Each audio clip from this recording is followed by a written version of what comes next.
Jadi sudah ada perkembangan. Paling tidak di daerah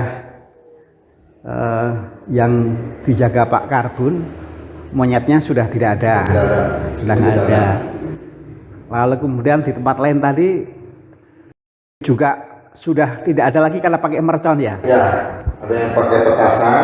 Ada yang pakai petasan. Tapi membunyikan petasannya bagaimana? Jadi dia kenapa pakai petasan, tapi yang pakai 4 biji petasan. Pakai petasan yang 4 biji. Hah? Kalau yang 6 biji itu nendangnya kenceng sehingga tidak kena sasaran, Rama, itu maksudnya. Jadi kalau yang 4 itu kan agak sedikit kendor, tidak terlalu kenceng, itu tidak kaget banget. Nah, jadi kita bisa mengarahkan ke daerah monyet itu. Tapi ini yang ya, roket itu ya? Roket itu. Ya, kalau yang 6 itu kan kenceng, Rama. 6 masih 6 biji. 6 biji yang panjang. Itu malah nggak efektif ya? Katanya. Malah lebih berguna yang mercon petasan yang roket, tapi yang 4. Isinya 4. Yang isinya 4. Ya. Karena kalau isinya 4 itu bisa diarahkan menuju sasaran. Bisa diarahkan sasarannya ke monyet. Kalau yang 4 itu terlalu kenceng, jadi cepat keluar. Jadi kita mau belok lagi ini enggak ini. Kalau 4, nah ini menurut mereka yang sudah melakukan itu. Menurut Bapak RT yang di 20. Terus yang diarah ke monyet yang arah ke Wangun sama orang Wangun sendiri itu sudah melakukan kegiatan seperti itu, Rama. Jadi ya puji Tuhan, tinggal ada mungkin satu titik lah di RT 18. Tapi dari RW, nah kalau ini harus hati-hati. Dia mau minta bantuan ke damkar. Yang minta bantuan ke damkar siapa? Ke pemadam kebakaran. Enggak, siapa yang mau minta bantuan ke sana? RW. Itu hasil rembukan. Hasil rembukan dari RW dan RT, dan RW juga sudah tembus ke kelurahan untuk surat permohonannya, dan saya rasa akan seperti itu. Tapi kok mintanya ke pemadam kebakaran, bukannya ke Perbakin? Itu di dalamnya macam-macam, Rama. Ada yang untuk bagian pemadam kebakarannya, ada yang khusus untuk ini perlindungan hewan-hewan satwa. Oh, jadi damkar itu membawahi macam-macam, termasuk untuk satwa-satwa itu ya. Satwa-satwa itu. Kalau yang sudah dilakukan oleh warga sini, selain yang tadi mau ke damkar itu ada selain di titik di mana Pak Karbun umat kita itu tugas berjaga, lalu mana lagi? Itu di RT 20, Rama. Di RT 20. Lalu ada berapa petasan dan jam berapa nyalakannya itu? Nah, itu adanya pagi dan sore, ada nama monyet. Di sana monyetnya pagi dan sore. Pagi itu jam berapa? Pagi itu sekitar jam 8. Jam 8, 9. Setelah itu hilang kemana. Sore jam 3, jam 4, jam 5 itu muncul. Jadi dia ngambil 2 serangan.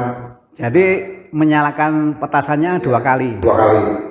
Setiap kali menyalakan petasan ada berapa petasan? Dia mencoba kemarin itu nggak banyak, karena hanya 2-3 katanya. Jadi baru mencoba. Tapi meskipun baru mencoba sudah ada hasilnya. Iya, sudah ada hasilnya. Di RT 20 sudah. Hasilnya berupa? Jadi dia nggak mau kembali lagi ke situ. Jadi monyetnya nggak kembali lagi. Oh, ya kan? Kembali lagi.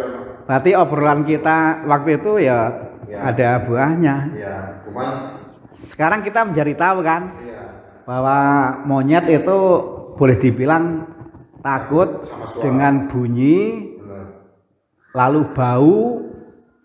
Itu bunyi dan bau. Aromanya, baunya dari petasan itu. Ditemukan kan. Tapi ini menarik, Pak. Menarik. Saya tuh merenungkan. Ini kan gangguan ke sumber hidup ya, gangguan ke pencaharian ya. Orang sini hidupnya dari ladang, ladangnya dirusak. Lalu yang kedua, dari kunjungan dan ngobrolan, itu ya kalau diserahkan ke masing-masing semua pada frustrasi. Betul. Nggak berharap tetapi merasa nggak berdaya, tetapi sebenarnya bukan pasrah. Maksud saya tidak menerima sebenarnya tapi nggak berdaya. Iya. Nah, sekarang ketika ini menjadi gerakan bersama, lalu orang kan punya semangat dan ternyata meskipun kecil-kecilan ada hasil. Iya, betul. Nah, kalau yang saya lihat ini menjadi awal lah. Kalau selama ini hama yang menyerang mata pencaharian itu lebih diserahkan ke masing-masing. Iya. Sekarang itu menjadi masalah bersama. Betul. Saya senang karena apalagi grup ini nama sekarang apa namanya monyet timbal monyet nih. RT. Saya makanya bersyukur karena gereja Katolik melalui orang-orang Katolik yang dipercaya untuk menjadi pengurus kemasyarakatan RT RW memulai dan untuk itu memberdayakan kepengurusan RT RW. Akan tadi Bapak bilang RW terus akan menghubungi atau sudah menghubungi yang damkar. Udah. Ketua RW juga kan langsung bergerak menghubungi damkar. Sudah ada jawaban? Sudah ada. Sudah ada. Oh. Nanti puji Tuhan sudah ada jawaban. Ini Pak RW ini. Apa jawabannya, Pak? Nah, ini kami sudah melontarkan surat ke kelurahan dan pihak kelurahan juga sudah. Nanti karena apa namanya damkar itu terbatas, jadi sedang ini memenuhi pemenuhan untuk kebakaran dulu. Nah, mohon tunggu waktunya. Ini dari. Tapi paling tidak dari damkar sudah ada jawaban dan jawaban itu juga sudah disampaikan ke kelurahan. Oh, puji Tuhan. Nah, ini kita sudah mengirim ke damkar surat dan damkar sudah menjawab dan jawaban sudah sampai di kelurahan ya. Ini dari masing-masing RT, bagus ini sabun, kadang sekarang tiap pinter, kadang ini sekarang udah mulai jarang. Apa? Sudah mulai jarang. Ada monyet nih. Mulai jarang. Mulai jarang ke lahan-lahan apa namanya perkampungan warga. Oh. Nah ini mungkin udah karena ada gerakan kemarin itu petasan-petasan yang dilakukan tidak takut. Nah tinggal nanti bagi sebagian titik kita usahakan padamkan. Jadi sudah ada ini hasil. Ya sudah mulai jalan. Ya puji Tuhan lah. Ini nanti bisa saya bagikan ke tempat lain supaya juga menjadi inspirasi. Sekarang eranya era berbuat. Tapi saya yakin kok, karena apa? Karena ini langsung menyentuh kehidupan mereka. Ini soal kebutuhan dasar. Nah, kalau soal rekreasi mungkin orang tidak nanggepi. Kalau soal rekreasi, tapi ini kan menyangkut soal kebutuhan dasar. Iya, betul. Sekarang itu yang kita usahakan adalah bagaimana gereja melalui orang Katolik yang duduk di kepengurusan RT RW menghadirkan gereja yang punya kepedulian sosial. Maka memang kita harus membaca sebenarnya masalah sosial yang ada itu apa, lalu kemudian kita renungkan yang paling urgen. Karena masalah sosial banyak Pak, banyak.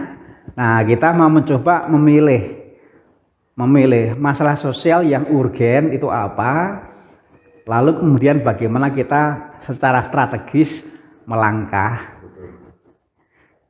Saya hanya bisa memberi pencerahan, tapi memberi pencerahan juga kan tidak hanya asal ngomong. Iya, betul.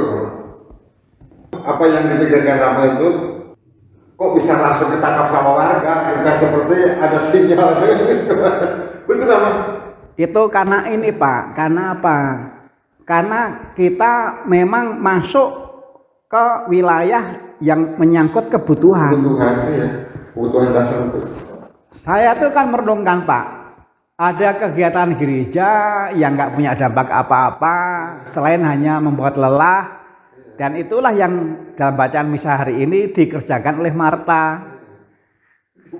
Tapi ada kegiatan yang tidak hebat, ada kegiatan yang tidak ramai, yang semacam agak senyap, tapi itu tepat. Dan itulah yang dikerjakan, yang dalam bacaan misa hari ini itu dikerjakan oleh Maria. Kita tuh sekarang tantangannya adalah bagaimana kita itu berkegiatan tetapi yang tepat. Jangan gagal fokus, jangan hanya yang penting kumpul-kumpul rame-rame. Bagaimana kita berkegiatan tapi yang tepat. Nah, kalau kaitannya dengan sosial kemasyarakatan, maka kita harus jeli, harus tajam melihat. Ada banyak masalah, tapi masalah yang urgen, yang kalau kita lakukan itu bukan nambah kesibukan utamanya, tapi memang kalau dilakukan itu buahnya tuh membantu mereka. Nah ini Pak. Jadi kalau saya lihat, saya bersyukur Pak. Nanti boleh disampaikan ke umat yang lain. Saya bersyukur karena apa? Karena Stasi Talahap melalui Bapak dan teman-teman yang lain yang punya akses langsung ke pengurus RT RW menggunakan itu untuk ayo ini kita jadikan masalah bersama.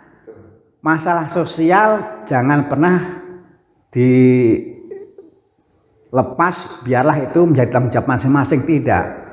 Masalah sosial harus menjadi tanggung jawab bersama.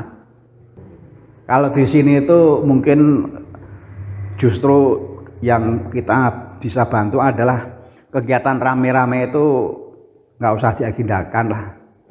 Justru yang diagendakan, yang diperjuangkan betul adalah kegiatan yang memang ketika itu dilakukan umat itu merasakan manfaatnya. Tapi manfaat yang dimaksud di sini bukan manfaat untuk senang-senang. Kita bukan mengadakan kegiatan untuk senang-senang. Tapi kita mengadakan kegiatan untuk membantu supaya beban orang diringankan. Nah itu yang kalau saya bilang waktu saya ngobrol dengan Pak Anang Susuru, saya bilang, saya mulai dari istilah yang muluk. Istilah yang muluk adalah gereja itu sakramen. Dan gereja disebut sakramen, menghidupi sakramennya itu kalau gereja kegiatannya memang menghadirkan bantuan sehingga orang menjadi diringankan beban hidupnya. Nah, kalau kita tuh orientasinya ke sana, Pak. Kalau kita orientasinya ke sana, orang mudah digerakkan, Pak. Kalau orang tuh sulit digerakkan, karena apa? Nggak butuh. Benar. Nggak butuh.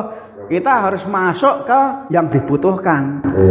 Tapi kebutuhan orang kan macam-macam. Ada orang yang saya punya kebutuhan senang-senang. Justru kita harus bisa membuat skala prioritas yang urgen. Kita masuk ke wilayah-wilayah kebutuhan dasar saja, Pak. Saya pernah mendapatkan pelajaran ketika masih SMA atau SMP ya, bahwa ternyata yang disebut kebutuhan primer, yang disebut kebutuhan dasar itu ternyata juga banyak.